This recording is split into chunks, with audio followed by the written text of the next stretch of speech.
Hi. Hello, everybody. Welcome to this weekly Tiara Talks. And with me here today is Alison Miller. Maybe, Alison, you want to say hi, and you're in Hello, I'm glad Chicago. to be Oh, no, here. and you're in LA, and it's I'm in very, Los very Angeles, early. yeah. Exactly. It's very early for you. And it's here the end of the day on Friday for me because I'm from the Netherlands. I'm calling from the Netherlands. What we were talking about is actually inspired on a new podcast that I was listening this week by Glennon Doyle, You Can Do Hard Things. And I really liked it. And I will share the link with you under this Tiara talk. But I thought like this is a perfect theme to discuss with my dear partner, Alison, because we are so much into that, into living life and how do we make it work. So Alison, let me ask you a question. Like, this is a statement, you can do hard work or hard things. Is it a yes? Do you think that this is actually true? And if so, why? Why is it true that we can do It hard things? is, it's not only is it true, it's an incredibly important thing to understand, is that having a sense inside of yourself of I can do hard things is really important, because a human life is actually filled with things that the way that we are wired, the way that we are constituted as human beings, we experience things, a lot of things, as very, very hard, right?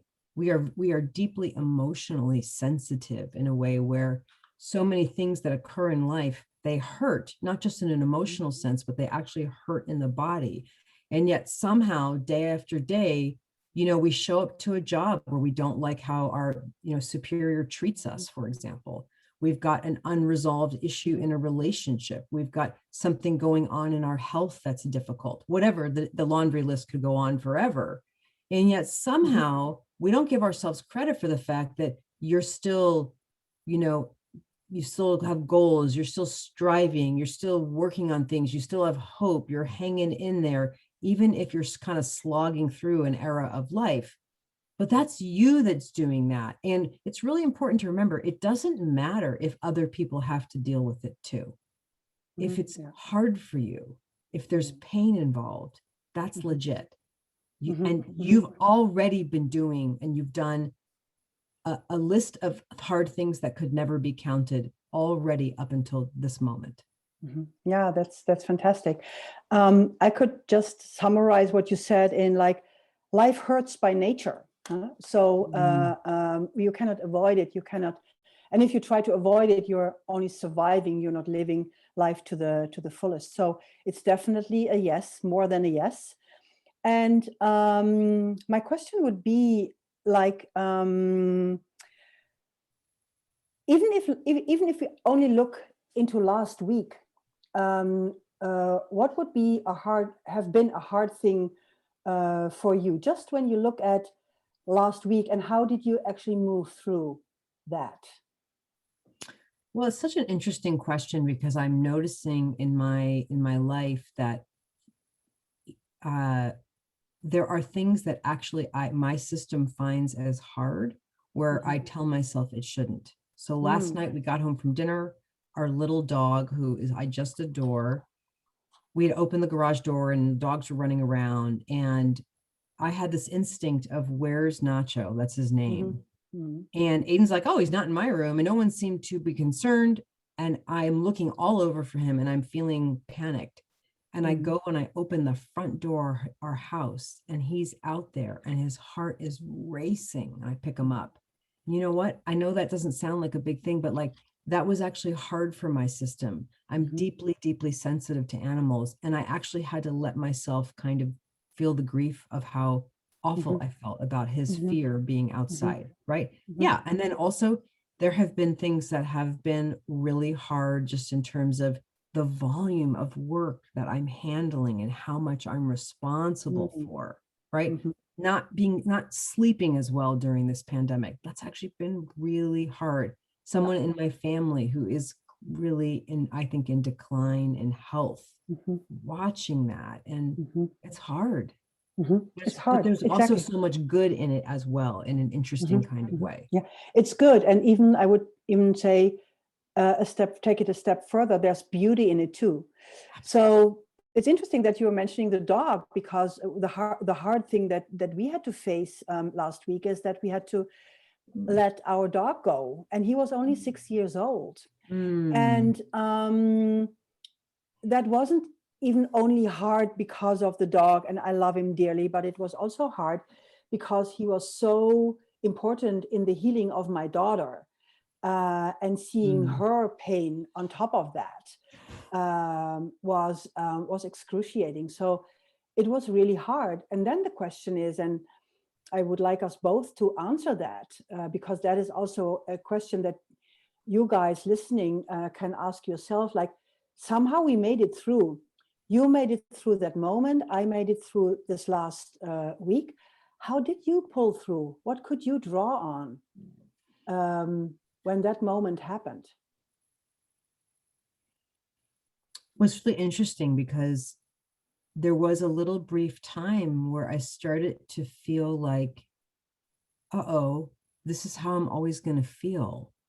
Like, uh-oh, wow, life can be so painful. Mm-hmm. And then I remembered, oh, this is what is here now. This is just like that Rumi poem, The Guest House, right? Mm-hmm. This is the visitor that has checked into me. Mm-hmm. Oh yeah, it's needing my love and my care. And I mean, there's many things I could say about how I get through hard things, but the thing that really is the most important of Mm-hmm. all Mm-hmm. is Mm-hmm. me showing up and being like, oh, ow, I know that hurts. Mm-hmm. Yeah, I'm yeah, here. yeah. I'm here. Mm. Beautiful. And actually, what I find beautiful while talking to you about it is that this podcast really inspired me. And Glennon Doyle actually said the same thing. So there is something universal in that, like with the acknowledgement that with your system, with who you are, this is what always will hurt in some shape or form. And living with that and finding a way, living with yourself, and that peace that makes you human, that makes you beautiful, that is actually a good pointer. When I look at myself, what I was able to actually was staying with it, not running away. I mean, not that there was in these kind of situations, we also realize that there's nowhere to run towards or away from. So we are actually forced to stay, but I know how to stay. And I also now know how to breathe through it, how to be, and knowing that maybe a minute from now, I can already feel differently. And another good friend of mine said, yeah, you know what? It comes in waves. You're in a boat. And that helped me. That metaphor helped me a lot. Like, oh, I'm in a boat or on a boat. Oh yeah, now comes a wave again, and it still does. But I know how to, by staying with it, that the boat will find its own way. Yeah, great. So I would love to close off with another question. Like, I know you for quite some time, so I know also a couple of go-to practices that really help, and that could be inspiring. The go-to practices in the moment when this panic attack, or when this something attacks you, that is really hard to stay with. What could you advise? What are your go-to practices in the moment? I think it really is about recognizing that the only way through is to actually feel what's going on and to let yourself practice feeling. And when we say practice, we actually mean practice. It takes time to thaw out and be able to feel. I mean, I feel like I'm very much on that journey. If you feel you're on that journey, I'm on it with you, is to be able to have a sense of the question I often say is, what's happening now? It's noticing what's happening, and the noticing is filtered through a heart energy. That's beautiful. That's really beautiful.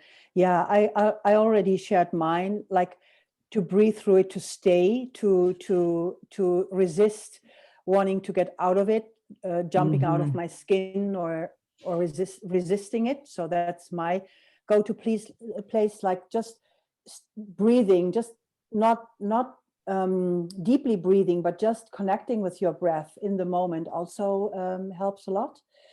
So, and you might find your own go-to practice here. And I would like to wrap this conversation up, Alison, with leaving us with 3 insights. Like the first insight, like you said, like practice feeling. You have to acknowledge, we have to acknowledge, what is it that is hard for us? And for you, something else is hard than for me. So it's like pausing, acknowledging, oh, this is really hard for me, and feeling it.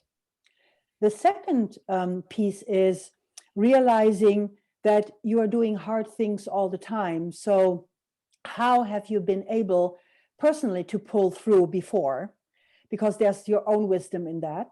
Yes. And third, like have a couple of go-to in the moment practices that help you, and practice them.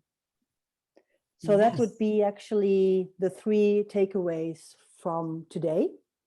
And I want to thank you all for listening. If you want to see more of us, we can be found on our YouTube channel, and also on our website, www.tiaraleadership.com or tiararesourcecircle.com. You can become a member and get a lot of good stuff, not advice, but how to tap into your own wisdom. And we will share the inspiration that led to that Tiara Talk today from Glennon Doyle's podcast calling You Can Do Hard Things, and it's on Spotify.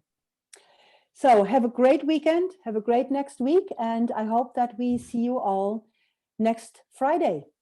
Okay? Thank you. Bye.